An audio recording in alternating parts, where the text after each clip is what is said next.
Nandito kami sa Walter Mart. Kasama ko guys, si Sir B-Boy. Si mga pinamili niya. Ito yung pinamili namin. May daspan pang kasama. Ano yung maglilinis sa buong village? Hindi kasi nagsa-sideline yun. Ito, pumili pa ako ng garbage bag. Oh, garbage bag. Tapos ito tubig. Dapat sinama mo ng walis. Daspan lang, walang walis. Para... Oh, may pitchel pa pala. Dapat sinama mo ng baso, plato, kutsara. Alam mo, mas okay talaga na ikaw talaga magbigay. Huwag na kami. Hindi, naiyong ako eh. Iyo yun.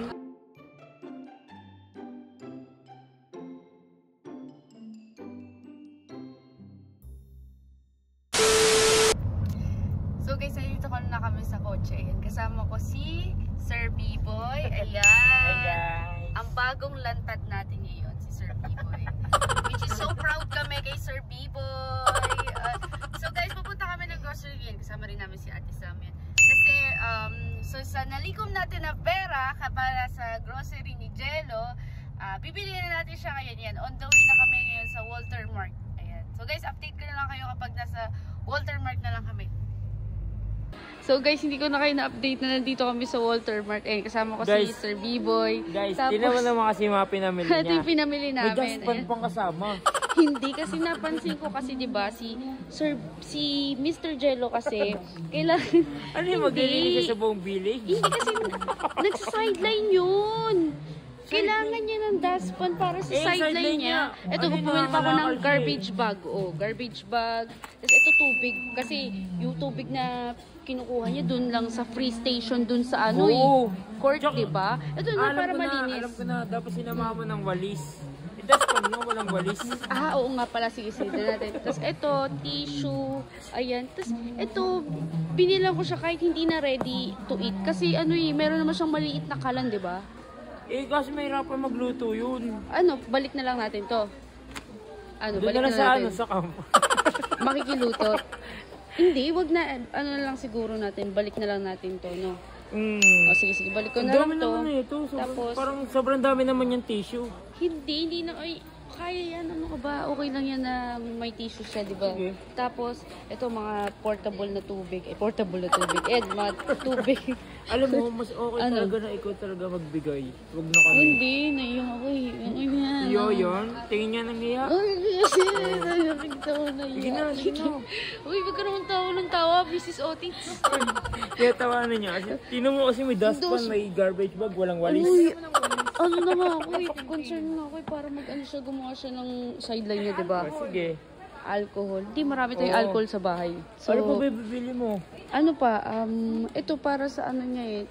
Bumili pa ako nito, ng Yakult para... may pitchel pa pala. Dapat sinama mo ng baso, plato, kutsara.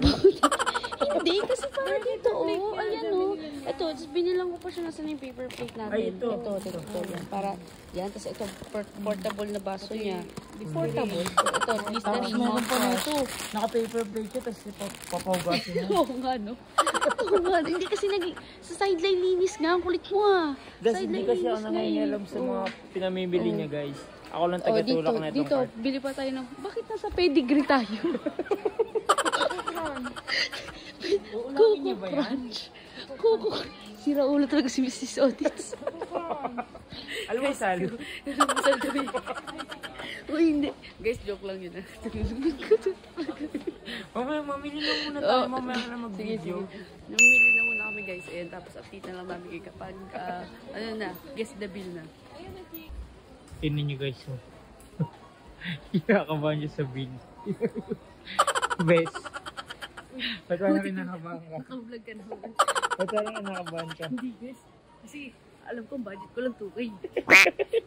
Ang dami mo kasi kinuha dito. Kasi pang niya to, pang isang buwan niya. Isang buwan? Bakit isang buwan? Ganun ba katagal na mag-i-stay yun doon sa labas? Para mas siya, di ba? Energetic. Energetic. Tapos may Yakult pa. Ito, sasama ba natin to? Quaker Oats, breakfast niya. Wow, sana all. Sasama na natin. Kami nga wala nga kaming almusal eh. Kasi, ito para tubig niya, malinis. Akala ko iiwan mo itong tubig.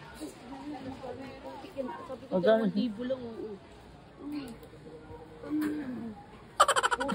Murphy.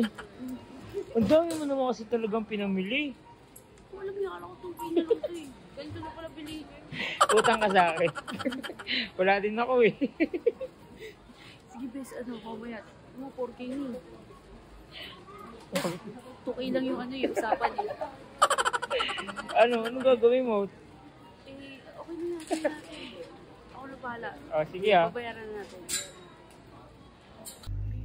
So guys, eto pauwi na kami. At ito na yung napipili namin para kay Jello. Ayan, salamat Sir B-Boy at Ate Sam sa pagsama sa akin. Ayan. Okay. So ito yung, okay. Ito yung ating resibo guys. Ayan, umabot siya ng 4,000 yan. Na dapat ang budget lang ay 2K 225. Pero okay lang yan kasi masaya naman kami nila Sir B-Boy na makatulong. Uy! Burong pala ito. Masaya naman ako na pero syempre hindi natin sasabihin na tayo nagbigay kasi baka hindi niya tanggapin. Hindi niya kasi tatanggapin pag galing sa akin kasi gusto niya i-prove sa akin na sincere siya na